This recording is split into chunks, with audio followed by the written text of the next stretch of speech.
Olá, meu nome é Rafael Fernandes e você está no curso Lógica de Programação para Traders. A gente vai começar a ver, a estudar a parte de programação utilizando aqui o MetaEditor. Eu já mostrei em vídeos passados qual é a diferença entre o MetaTrader e o MetaEditor. É bem importante você entender essa diferença com clareza. A gente já sabe também a diferença entre um arquivo .mq5 e um arquivo .ex5. Por exemplo, o arquivo .ex5 funciona aqui dentro do MetaTrader e vamos agora entrar dentro da plataforma ou do ambiente de desenvolvimento MQL5, né? MetaEditor, que é esse daqui. Pois bem, a gente criou esse arquivo base de estudo, que é um script, olha, está até aqui nessa aba. A gente está com esse script, primeiro script, só para testar. Neste vídeo a gente vai estudar o nosso primeiro código e vamos também entender como fazer alguns comentários, como ter alguns atalhos dentro da nossa plataforma, porque isso vai ajudar a gente a organizar o nosso código, deixar ele mais limpo, mais bem documentado. Isso aí vai estruturar a gente no desenvolvimento e também nas atualizações do código. Por exemplo, começando aqui com o comando Ctrl mais ponto e vírgula, você já bota um traço como esse. Olha. Se eu apertar Ctrl mais ponto e vírgula, aparece essa figura gráfica que representa o comentário. Eu posso digitar qualquer coisa aqui, por exemplo, um texto qualquer, e este texto ele não é interpretado pelo compilador. Isso aqui é um comentário. Eu posso também ter o comando que é Ctrl ponto, e ele já bota todo esse conjunto de caracteres que também são comentários. Aqui dentro eu coloco uma caixa, né? Eu posso botar aqui parte 1, por exemplo, parte 1. Isso aqui é a parte 1 do meu código, e eu posso organizar dessa forma.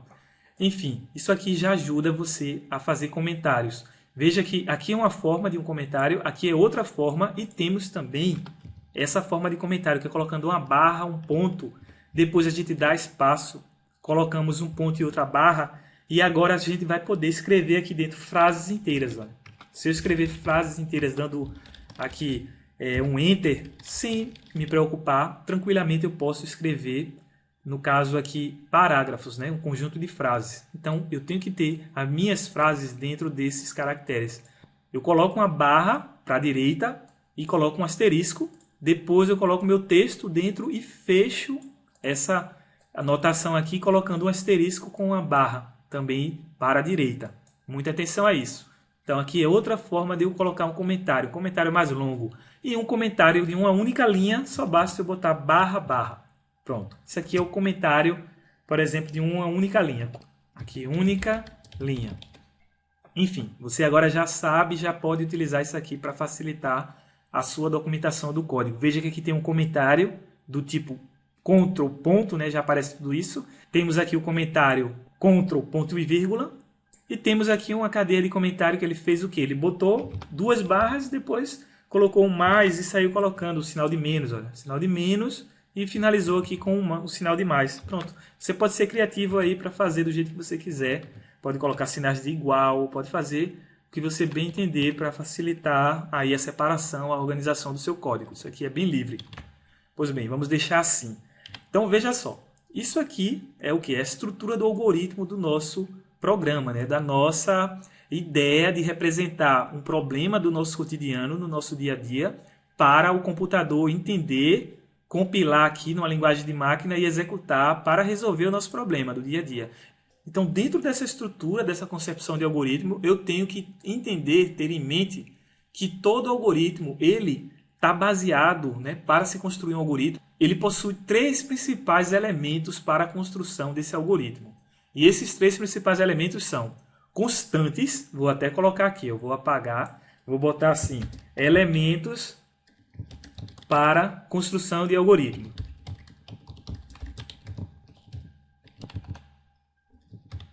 Quais são eles? São três. A gente tem o primeiro, que são as constantes. Temos as variáveis. E temos as atribuições. Pois bem, esses são os principais elementos na construção de um algoritmo. Então, entendendo os elementos aqui fica fácil. Constantes, o nome já está dizendo. São variáveis que não mudam, são variáveis aqui que são referência para o nosso código. Como, por exemplo, uma propriedade dessa pode ser tida como uma constante. Geralmente, dentro do nosso algoritmo, a gente costuma utilizar as constantes com uma palavra em caixa alta, com o texto referenciando essas constantes em maiúsculo. Por exemplo, se eu quiser colocar a constante aqui π, eu vou declarar uma variável do tipo double, por exemplo, e vou colocar assim, ó, P, tudo maiúsculo, e posso colocar 3,14, ponto e vírgula.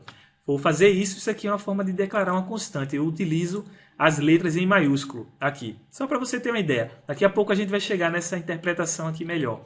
Então veja, a forma de constante, tranquilo. São variáveis que não mudam durante a execução do meu algoritmo. Veja que eu chamei constante de variável, né? Variável que não muda.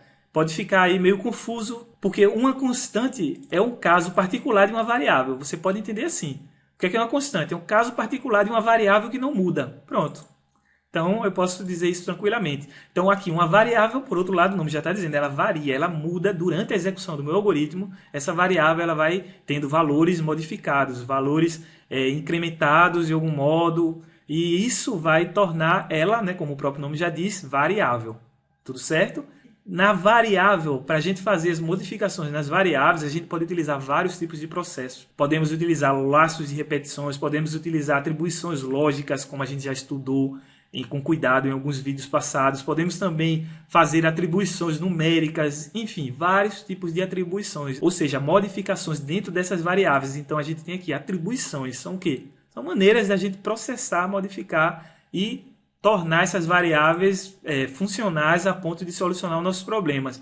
Mais uma vez, claro, as atribuições podem ser feitas também às nossas constantes. Por exemplo, aqui uma atribuição que eu estou fazendo a uma variável, a variável que eu estou chamando de π, porém essa variável é do tipo constante que eu botei aqui, eu posso até chegar aqui e fazer assim, ó, const, apertar Enter, depois dar um espaço, pronto, isso aqui já é uma constante. Se eu clicar aqui e apertar F1, ó, vou apertar F1 para ver o que acontece. Ele já joga para mim uma informação com relação à variável, tá vendo? Ele já explica, olha, especificador const declara uma variável como uma constante, tá vendo? Então ele já disse o que é que faz aquele tipo de declaração antecipada. Então aqui eu declaro uma constante, aqui eu declaro o tipo da variável, aqui eu declaro o nome da variável, faço a atribuição para esse valor, 3,14, que é um valor fracionário. Veja que aqui é um valor decimal, não é um valor inteiro, não. Também não é um valor de caracteres, não é um valor de strings. A gente vai ver isso em vídeos mais à frente. Então aqui é um número decimal, por isso que eu uso double. Se eu fosse usar um número inteiro, eu poderia usar o tipo int.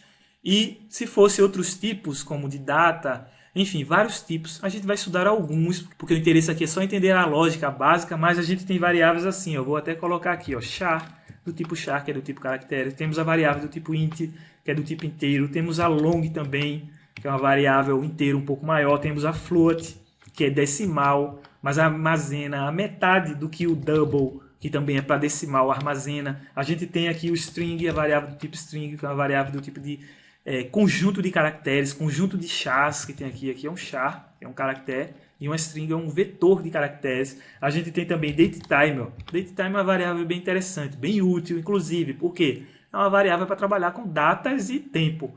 A gente, quando está trabalhando com séries temporais, com dados financeiros, a data e o tempo é crucial, né? Sem ela, a gente não consegue fazer nada. Então, veja, eu vou até clicar aqui e apertar F1. A tecla F1 vai ser muito utilizada por você.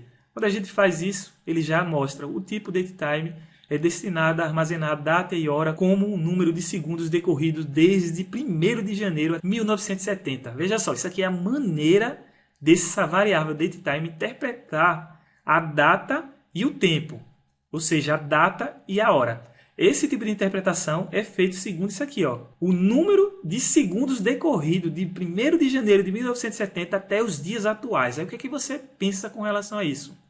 Você vê que o computador aqui está usando como referência inicial da data 1º de janeiro de 1970 e vai contando até os dias atuais, isso em termos discretos de segundos. E o que é que isso quer dizer? Quer dizer que a forma da máquina representar a data está com base em segundos decorridos dessa data até o presente momento. E a partir de uns processamentos, de umas modificações aqui dentro da estrutura desse tipo de variável, a gente pode traduzir esse número inteiro aí em segundos, né, decorridos desde essa data até o presente momento, de uma forma mais adequada, mais fácil da gente interpretar, com a data e hora representado por ano, mês e dia, e também a hora, né, minutos e segundos, como é esse caso daqui. A gente pode também ter outros tipos de processamentos, mas assim é uma maneira, só para você entender aí o nível de complexidade que funciona, né, a máquina e as formas de a gente representar variáveis, porque representar variáveis numéricas dentro do computador é algo bem interessante. Inclusive, por exemplo, a gente sabe que os números são infinitos. Como é que eu posso representar números infinitos dentro de um computador, que é uma máquina limitada, finita, né? Tem lá uma quantidade de memória finita. A máquina, o computador, é algo finito. Por outro lado, os números são infinitos, as variáveis são infinitas. Então, tem aí uns detalhes que são detalhes técnicos, que é bom a gente só tentar ali ter a curiosidade de saber que existem certos tipos de complexidades que o ser humano, né, o homem, ele tem que lidar com isso. E a gente consegue desenvolver isso criando mecanismos, metodologias computacionais para resolver essas problemáticas. Enfim, aqui é uma variável datetime, você já viu, e a gente tem também variáveis mais complexas, que são o quê? Conjuntos, conexões dessas outras variáveis mais simples aqui. Eu posso ir conectando todas elas em matrizes e vetores, por exemplo. A gente tem, então, eu vou até colocar aqui, ó, matrizes e vetores, que são um aglomerado de outras variáveis. Inclusive, matrizes aqui é um aglomerado de vetores, que vetores pode ser um aglomerado de outras variáveis mais básicas, e assim a gente vai aglutinando e conectando variáveis. Por exemplo, a gente tem a variável também aqui booleana, bool, que é a variável do tipo lógica. É interessante botar ela aqui. Pois bem, vamos guardar essas variáveis. Eu vou até comentar tudo isso. Isso aqui a gente vai estudar em vídeos mais para frente. Então, para eu comentar tudo isso, eu seleciono. Preciso selecionar essa parte, então eu Ctrl agora e aperto Til do teclado.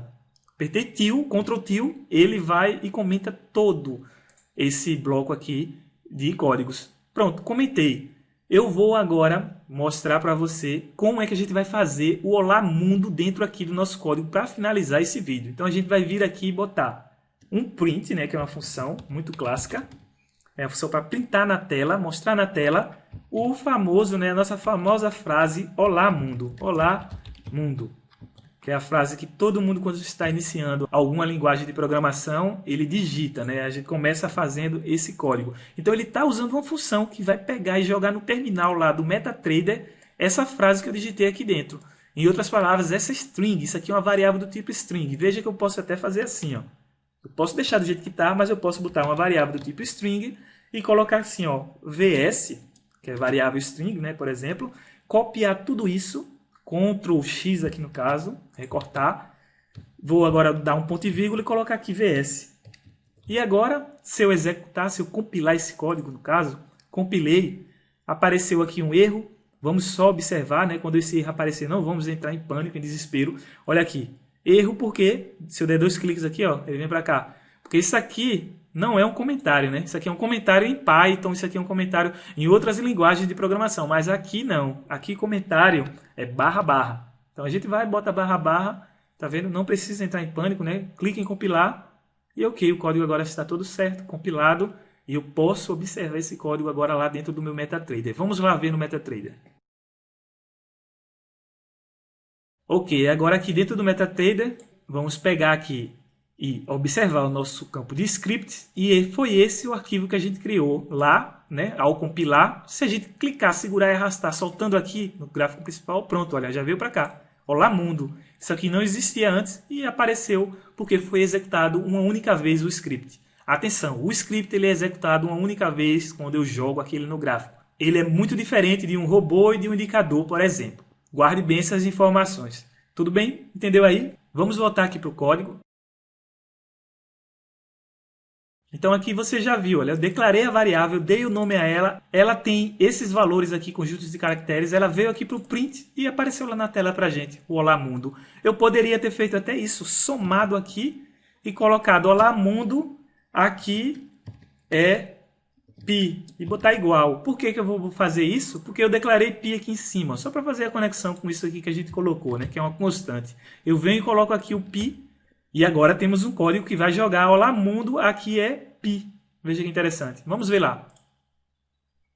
Isso aqui é do anterior, né? Vamos clicar, segurar, arrastar para cá, e agora vamos ter, ó, Olá Mundo aqui é pi igual a 3,14. Interessante, não é verdade? Se você não for inscrito ainda no canal, se estiver gostando aqui das aulas, por favor, dê um like e compartilhar o vídeo e também se inscrever no canal, né? Para ficar aí por dentro das novas aulas que semanalmente eu estarei postando. Tudo certo? Vamos lá. Até mais!